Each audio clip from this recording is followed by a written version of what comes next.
تھا ہمارے ایک دوست پٹھان تھے بوڑھے. بعض دفعہ لوگ اتنے اخلاص سے بات کہتے ہیں کہ وہ 2-3 گھنٹوں کی تقریر ایک طرف اور 2 جملے ایک طرف. ان 2 جملوں سے ایسی موٹیویشن ملتی ہے کہ ایک 2 گھنٹوں کی تقریروں سے وہ موٹیویشن نہیں ملتی. آپ کو بتائیں, ہم جب کسی محفل میں ہوں اور شادیوں کی بات نہ ہو تو ایسا ہوتا ہے نہیں. اب تک کی رپورٹ کے مطابق اس طرح کبھی میری معلومات کی حد تک ایسا ہوا نہیں. تو وہاں بھی یہی بات موضوع, میں خود نہیں چھیڑ رہا ہوتا تو دوسرے چھیڑ دیتے ہیں. تو پشاور میں ہماری دعوت تھی, وہ بوڑھے پٹھان تھے, بڑا انہوں نے ہمارا اکرام کیا, تھے بھی بڑے مالدار. تو ویسے ہی کسی نے موضوع چھیڑ دیا دوسری شادی کا. تو ہم نے بھی ان بوڑھے جو پٹھان تھے نا, بزرگ ٹائپ کے, ان سے ہم نے کہا کہ چھیڑنے کے لیے کہ آپ بھی کر لیں, اللہ نے آپ کو اتنا مال دیا ہے, اور تھے بھی بوڑھے ہو کے بھی بڑے فٹ فاٹ تھے وہ. تو کسی نے کہہ دیا کہ بھائی اللہ نے اس کام میں بڑی لذت رکھی ہے شادیوں میں, ایسی بات چل پڑی نا. کسی نے کہا کہ نہیں جی لذت جو ہے وہ بکرا کھانے میں, کسی نے کہا جی مرغے پھوڑنے میں, ہر آدمی کے اپنے مزے ہیں. کسی نے کہا کہ جی انڈیا پاکستان کا میچ دیکھنے میں. وہ بزرگ نے بڑی زبردست بات کی, مجھے کہنے لگے مولوی صاحب لذت اللہ نے صرف 2 چیزوں میں رکھی ہے. لذت اللہ نے صرف, بولو, 2 چیزوں, ایک اپنی راہ میں لڑنے میں اور ایک روزہ افطار کرنے میں.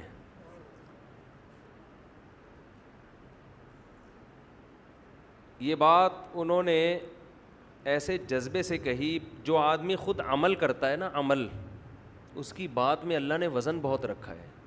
شو مارنے کے لیے تو کوئی بھی کچھ بھی کہہ دے, گورنمنٹ کی طرف سے کوئی پابندی نہیں. آج کل بڑے بڑے موٹیویشنل اسپیکر پڑے ہوئے ہیں, ایسی ایسی تقریریں کر رہے ہوں گے, آپ کو لگے گا ان سے زیادہ نیک آج تک اس کائنات میں پیدا ہوا ہی نہیں. لیکن جب آپ ان کے پاس جاؤ تو 5 منٹ بات کرنے کے بھی پیسے مانگتے ہیں وہ.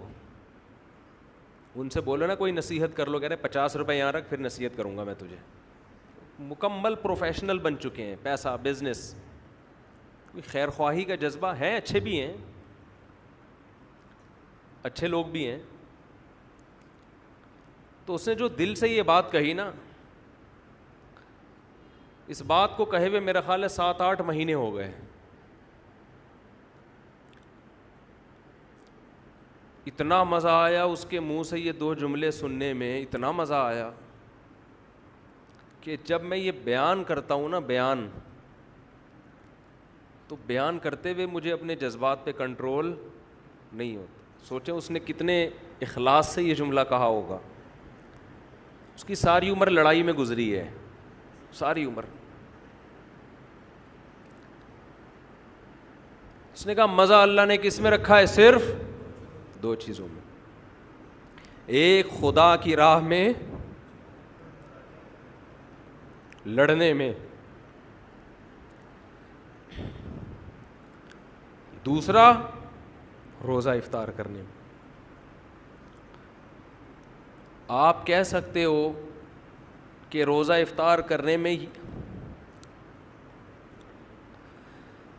جو لذت ہے وہ کھانے پینے کی لذت ہوگی. میرے بھائی کھانے پینے کی لذت ہر بھوکے کو حاصل ہوتی ہے. کھانے پینے کی لذت ہر بھوکے کو, بولو, یہ تو انگریز کو بھی ہوتی ہے, بھوک کے بعد اس کو کھانا ملے گا, اس کو بھی بڑا مزہ آئے گا.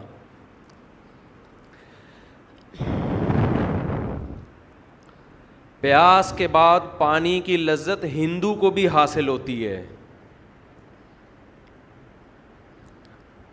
اس بزرگ کا مطلب وہ لذت نہیں تھا جو ہر بھوکے اور ہر پیاسے کو کھانے اور پینے کے وقت, بولو, حاصل ہوتی ہے.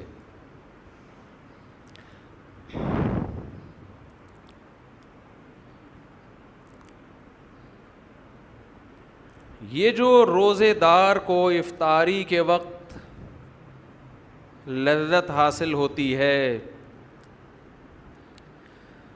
یہ وہ لذت ہے جس لذت کے حاصل کرنے کے لیے دل میں اللہ کی محبت کا ہونا بولو ضروری ہے.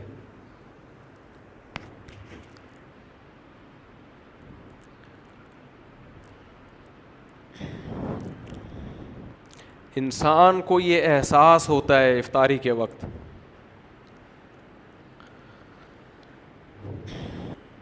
تین شادیاں ہوئی ہیں نا, مجھے بات بات پہ رونا آتا ہے آج. جتنی انسان کی شادیوں کی تعداد بڑھتی ہے نا, اس کو بات بات پہ رونا آنا شروع ہو جاتا ہے. 4 کے بعد تو ہر بات پہ روتا ہے وہ. ایک کسی نے کہی, میں نے سنا کہ وہ ایک آدمی کی 40 سال عمر ہو گئی, اب تک شادی نہیں ہوئی. کسی نے کہا کیوں نہیں ہوئی؟ کہہ رہے ہیں اس کو کسی بزرگ کی دعا لگی ہے. وہ دعا کیا لگی ہے؟ کسی بزرگ کی اس نے خدمت کی تھی, انہوں نے دعا دی تھی اللہ کرے تو ہمیشہ خوش رہے. اس کے بعد 40 سال ہو گئے. یہ موضوع ایسا جذباتی شروع ہو گیا, اس کو ہم نے بھی چینج کرنا ہے. بعض دفعہ مسائل کچھ اور ہوتے ہیں, رو کسی اور بات پہ رہا ہوتا ہے آدمی, سمجھ رہے ہیں نا. خیر کیا بات کر رہا تھا میں, تو میں عرض کر رہا تھا کہ جو افطاری کے وقت لذت ہے نا, لذت, یہ بھوک اور پیاس ختم کرنے کی لذت نہیں ہوتی. یہ اس بات کی لذت ہوتی ہے کہ آج ساری دنیا پیدا کرنے والے کو بھول چکی ہے. دنیا میں ہر شخص نے ہر ایک کو یاد رکھا ہے, نہیں یاد رکھا تو کس کو؟ پیدا کرنے والے کو. آج شادیوں میں مکس گیدرنگ ہوتی ہے نا, آپ ان سے کہیں سیپریٹ انتظام کر لو, لڑکیوں کو ادھر کر لو, مردوں کو ادھر کر لو, درمیان میں ایک چادر کھینچ لو, کیا جا رہا ہے؟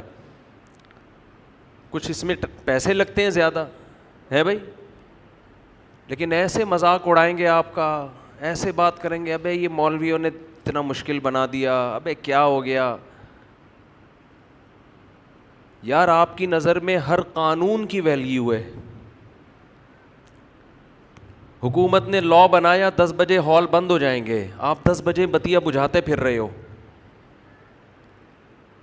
آپ اپنے باپ کو ناراض نہیں دیکھ سکتے شادی میں, اپنے بھائی کو ناراض نہیں دیکھ سکتے. لڑکی والے ہو تو لڑکے والوں کو ناراض نہیں ہونے دو گے, لڑکے والے ہو تو لڑکی والوں کو ناراض نہیں ہونے دو گے. جس خدا نے بنایا ہے, جو پیدا کرنے والا ہے, جس نے یہ نعمتیں دی ہیں, وہ آپ کو دعوت کرنے سے منع بھی نہیں کر رہا.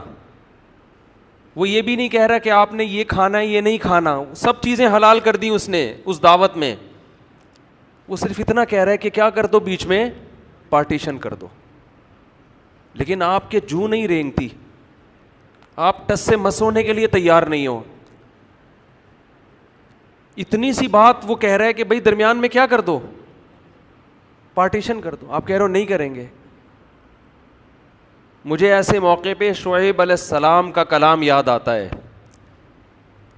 شعیب علیہ السلام نے جب اپنی قوم کو سمجھایا نا خدا کی نافرمانی چھوڑو, تو قوم جواب میں کیا کہتی ہے کہ لولا رہتک لرجمناک, تو ہمارے خاندان کا آدمی ہے, ہماری قوم کا آدمی ہے, ہماری زبان ہی ہے تیری, قوم بھی ایک ہے, اس وجہ سے ہم نے تجھے چھوڑا ہوا ہے. ہماری قوم کا نہ ہوتا مار دیتے تجھے جان سے. شعیب علیہ السلام نے کیا کہا, ارہتی اعز علیکم من اللہ, اے میری قوم میں تمہیں خدا سے ڈرا رہا ہوں, باتیں خدا کی کر رہا ہوں. تمہاری نظر میں قومی تعلق یہ خدا سے بھی بڑھ کر ہے. مجھے اگر تم نے چھوڑا ہوا ہے تو قوم کی وجہ سے چھوڑا ہوا ہے. وَاتَّخَذْتُمُوهُ وَرَاءَكُمْ ظِهْرِيًّا, اور خدا کو اٹھا کے تم نے پیٹھ کے پیچھے پھینک دیا ہے. ایسا نظر انداز کیا ہے گاڈ کو, اللہ کو, خدا کو, کہ پشت کے پیچھے اس کی کوئی ویلیو ہی نہیں ہے. میں تم کو بات کر رہا ہوں خدا خدا خدا خدا, آرڈر اللہ کا آرڈر, اللہ تمہاری ڈکشنری میں ہے ہی نہیں. مجھے چھوڑا ہوا ہے تو کیوں؟ قوم کی وجہ سے. اگر کہہ دیتے کہ اے شعیب ہم تو چونکہ نام خدا کا لیتا ہے اس لیے ہم تیری رعایت کر رہے ہیں, قوم بھی ہے لیکن ساتھ میں نام تو اللہ کا لے رہا ہے اس لیے ہم تجھے کچھ نہیں کہہ رہے, تو خوشی ہوتی مجھے. اس اللہ کا تمہاری ڈکشنری میں کوئی تذکرہ ہے ہی نہیں. آج شادی بیاہ میں دیکھ لینا,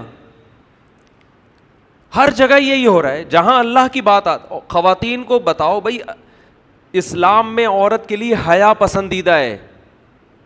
میں نے بیان کیا تھا نا کہ خواتین موٹر سائیکل پر مردوں کی طرح نہ بیٹھیں, تھوڑا سمٹ کے بیٹھیں. یہ ٹھیک ہے چادر کے الجھنے کا خطرہ ہوتا ہے بائکوں میں, تو سمٹ کے بیٹھیں. ابھی ایک برقع آ گیا کسی خاتون کا, بھائی سمٹ کے بیٹھیں, کپڑے کو لپیٹ کے بیٹھیں تاکہ, اور چین کور بھی لگائیں بائکوں میں تاکہ یہ نوبت نہ آئے. اتنا مذاق اڑایا.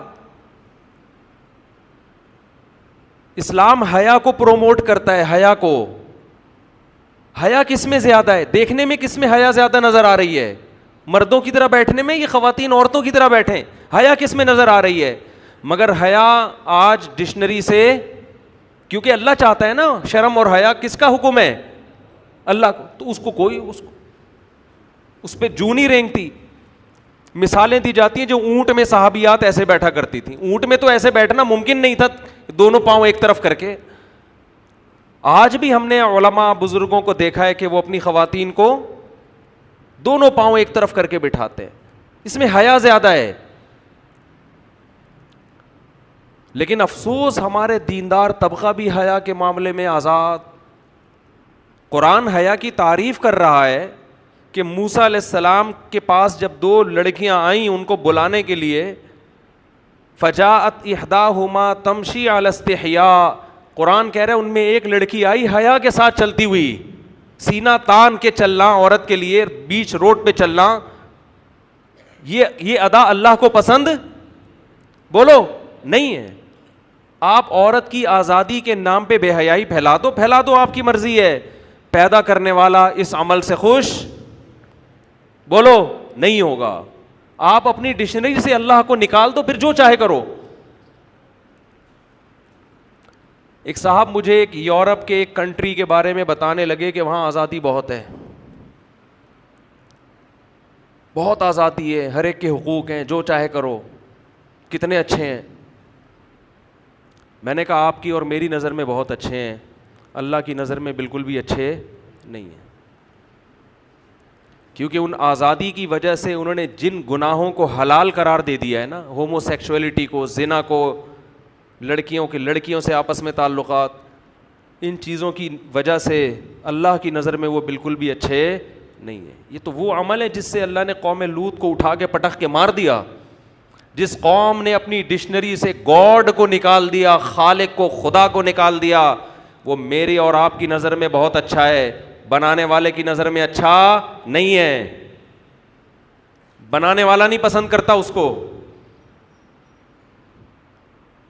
تو مت تعریفیں کیا کرو ایسی قوموں کی جنہوں نے خدا کو وراکم ظہریہ, اپنی پشت کے پیچھے پھینک دیا ہے. اور اگر تعریف کیا کرو پھر دعا کرو تمہارے بچے بھی ایسے بن جائیں,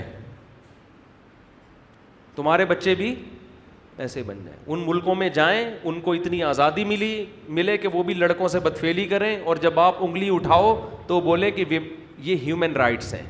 اپنے بچوں کو ایسا بنانا چاہتے ہو تو اس کلچر کی صبح و شام تعریفیں کیا کرو. بولے بہت اچھے, ماشاء اللہ, ویل ڈن بیٹا, آزاد ہے, کوئی روک ٹوک نہیں ہے.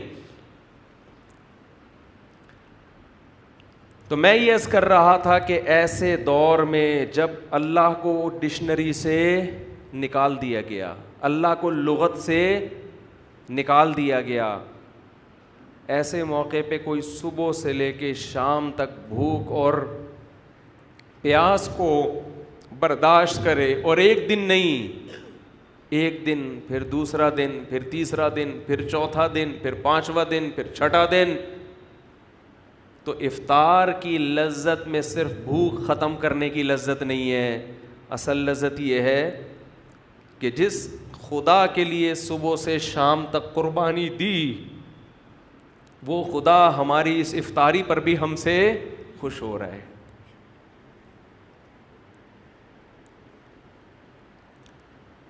وہ ہمیں کھاتا دیکھ کے خوش ہو رہا ہے. تبھی تو ہمارے نبی صلی اللہ علیہ وسلم یہ دعا پڑھتے تھے, کیسی پیاری دعا, ذہب الظما, شدید پیاس کے بعد جب روزہ افطار ہو, فرماتے تھے نبی صلی اللہ علیہ وسلم کتنی لذتیں اللہ نے دے دی. ذہب الظما, فرماتے پیاس چلی گئی. شدید پیاس میں آپ پانی پیتے ہیں, کیسا سکون ملتا ہے. ذہب الظما, پیاس چلی گئی. وابتلت العروق, رگیں تر ہو گئیں. سارا دن انسان بھوک اور پیاس کی وجہ سے کیسا خشک ہو جاتا ہے, سوکھ جاتا ہے. آپ نے دیکھا ہوگا افطاری کر کے جب لوگ نماز میں آتے ہیں چہروں پہ کیسی رونق بحال ہو جاتی. عصر میں نمازیوں کی حالت دیکھا کریں اور مغرب میں دیکھا کریں, زمین اور آسمان کا فرق ہے, کیسی چہروں پہ رونق آتی ہے. ذہب الظما, فرمایا پیاس چلی گئی. وابتلت العروق, رگیں تر ہو گئیں. یہ مادی نعمت ہے. اور آگے فرماتے ہیں وثبت الاجر ان شاء اللہ, اور اللہ نے چاہا تو صبح سے لے کے اب تک اللہ کے لیے جو ہم نے قربانی دی ہے وہ اجر ہمارا ثابت ہو گیا. وہ اجر اللہ نے اپنے ہمارے اعمال میں لکھ دیا. مزے ہی مزے, لذتیں ہی لذتیں. ان لذتوں سے ہمارا لبرل طبقہ, دنیا دار طبقہ اور غیر مسلم بولو محروم ہے. یہ لذت اس کو حاصل نہیں ہے. وہ بھی بھوکے رہتے ہیں ڈائٹنگ کرنے کے لیے, کولیسٹرول ختم کرنے کے لیے. ان کو ان کے ٹرینر نے کہا ہوتا ہے کہ ایک ٹائم کے کھانے کا ناغہ کر دو. اس بھوک کے بعد جب وہ کھاتے ہیں ان کو وہ لذت محسوس نہیں ہوتی جو ہمیں افطاری کے وقت محسوس ہوتی ہے. افطاری میں اللہ نے صرف جسم میں سکون نہیں رکھا بلکہ افطاری کے وقت اللہ نے روح کا سکون رکھا ہے, روح میں. یہی لذت اللہ نے سحری میں رکھی ہے. سحری کا وقت ایک ایسا ٹائم ہے جس وقت دنیا کی کوئی قوم نہیں کھاتی. کبھی نہیں دنیا میں سنا ہوگا آپ نے اس ٹائم پہ لوگ کھانا کھا رہے ہو, کبھی سنا ہے بھائی کہ جیپنیز صبح 4 بجے اٹھ کے کھانا کھاتے ہیں؟ کبھی سنا آپ نے؟ اگر سنا ہے تو بول دیں ہاں سنا ہے, نہیں سنا تو تھوڑا گردن ہلا دیں. کبھی سنا آپ نے؟ کھانے کا ٹائم نہیں ہے یہ, کہیں بھی نہیں دنیا میں کھایا جاتا. نہ امریکی کھاتے ہیں, نہ جاپانی کھاتے ہیں, نہ چائنیز کھاتے ہیں, نہ ہندو کھاتے ہیں, نہ سکھ کھاتے ہیں. اللہ کو یہ ادا پسند آتی ہے کہ جہاں لوگوں نے میرا نام لینا چھوڑ دیا, ہر جگہ نفس پرستی. اب تو لوگ حکومت سے مطالبہ بھی صرف مہنگائی, صحت, ان چیزوں کا کرتے ہیں. اسلام کا مطالبہ کرنا بھی چھوڑ دیا. پہلے ہمارے سیاسی لیڈر اسلام کا نام لیتے تھے, مجھے ووٹ دے میں اسلام کو نافذ کروں گا. اب ہمارے سیاسی لیڈروں نے اسلام کا نام لینا چھوڑ دیا. ان کو پتہ ہے اسلام کے نام پہ ووٹ نہیں ملے گا, ووٹ ملے گا مہنگائی کے نام پہ, آزادی کے نام پہ. تو ایسے دور میں جب اللہ کو لوگوں نے اپنی کتابوں سے, اپنی ڈکشنری سے نکال دیا, تو نبی صلی اللہ علیہ وسلم نے فرمایا کہ اللہ اور اس کے فرشتے صبح سحری کھانے والوں کے لیے پر رحمت بھیجتے ہیں. فرشتے رحمت کی دعا کرتے ہیں ان لوگوں کے پر جو صبح اٹھ کے, کیونکہ اللہ کو یہ ادا بھی اپنے بندوں کی پسند آتی ہے کہ دنیا میں کوئی قوم اس ٹائم پہ کھانا نہیں کھاتی اور میرے نیک بندے صبح اٹھ کے کھا رہے ہیں. کیوں؟ کس کا حکم ہے؟ اللہ کا حکم ہے. کلوا واشربوا حتى يتبين لكم الخيط الابيض من الخيط الاسود من الفجر. اللہ نے فرمایا کھاؤ اس وقت تک جب تک سفید دھاگا سیاہ دھاگے سے ممتاز اور جدا نہ ہو جائے، یعنی صبح صادق طلوع نہ ہو جائے. ثم اتم الصیام الی اللیل، پھر غروب آفتاب تک اس روزے کو مکمل کرو. اے اللہ بہت مشکل حکم ہے، پوری روٹین تو نے ہماری چینج کر دی. اللہ نے تسلی دی، ایام معدودات، پورے سال کے لیے نہیں کہہ رہا، گنے چنے دن ہیں، گنے چنے انگلیوں پہ گن سکتے ہو، اس سے زیادہ تمہیں میں مکلف نہیں بنا رہا. ویسے بھی آپ کی جنرل نالج کے لیے پاکستان میں 15 سال سے روزے 29 ہی ہو رہے ہیں. 30 روزے میری اور آپ کی نسلیں نہیں دیکھیں گی، مجھے تو ایسا ہی لگتا ہے. 2006 سے میں نوٹ کر رہا ہوں، اس سے پہلے کا مجھے یاد نہیں. یہ 2022 ہے، 2007 سے لے کے 2021 تک، اب 22 چل رہا ہے نا، یہ کتنے سال ہو گئے؟ 14 سال. ایک دفعہ بھی رمضان 30 کا نہیں ہوا ہے. یہ خود ایک بہت بڑا سوالیہ نشان ہے. سمجھتے ہو؟ ایک نشان ہے یہ کیا ہو رہا ہے مارکیٹ میں. محرم کبھی 30 کا ہوگا، کبھی منفی باتیں کرنے کا کوئی فائدہ نہیں ہوتا، لیکن بعض دفعہ آدمی اپنے جذبات کا تو اظہار کر سکتا ہے نا. محرم کبھی 29 کا ہوگا، کبھی 30 کا. سفر کبھی 29 کا، کبھی 30 کا. ربیع الاول کبھی 29 کا، کبھی 30 کا. 14-15 سال ہو گئے، رمضان 30 کا ہو کے نہیں دے رہا. ماہر فلکیات بعض دفعہ کہہ دیتے ہیں کہ ناممکن ہے کہ 29 ہوں، ہاں ناممکن ہے کہ 29 کو چاند نظر آئے، پھر بھی 29 ہی کا ہوتا ہے. الحمدللہ یہ ایک نشان ہے سوالیہ کھلال کمیٹی پر. سمجھ رہے ہو؟ بہت بڑا سوال ہے یہ کہ مارکیٹ میں ہو کیا رہا ہے. تو میں ایک پروگرام ریکارڈ کروانا تھا میں نے 30 نا، تو میں 29 کے بعد میں نے کہا بس وہ پورے رمضان چلے گا نا. تو انہوں نے کہا 30، اگر 30 ہو گئے، میں نے کہا کسی کا باپ بھی پاکستان میں 30 روزے نہیں کر سکتا، تو 29 ہی ہوں گے. ٹھیک ہے، معذرت کے ساتھ ایسی گندی گندی باتیں بھی بعض دفعہ انسان کر لیتا ہے، لیکن یہ ہے ایک بڑا مسئلہ ہے یہ. تو لیکن بہرحال جو کمیٹی کا اعلان ہو آپ نے فالو اسی کو کرنا ہے. ایسا نہ ہو کہ سب عید منا رہے ہوں اور آپ روزہ رکھ کے بیٹھے ہوئے ہوں.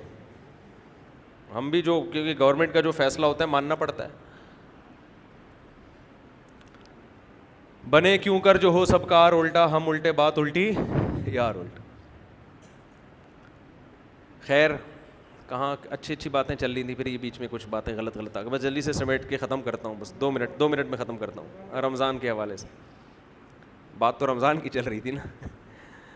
تو میرے بھائی روزہ رکھو پابندی کے ساتھ، اسے جرمانہ سمجھ کے مت رکھو، پینلٹی سمجھ کے مت رکھو. اللہ کی محبت پیدا کرو اپنے اندر، اللہ کی محبت میں بھوکا پیاسا رہنا سیکھو. اور میں تو کہتا ہوں نفلی روزے بھی رکھا کرو، کچھ نفلی بھی رکھا کرو.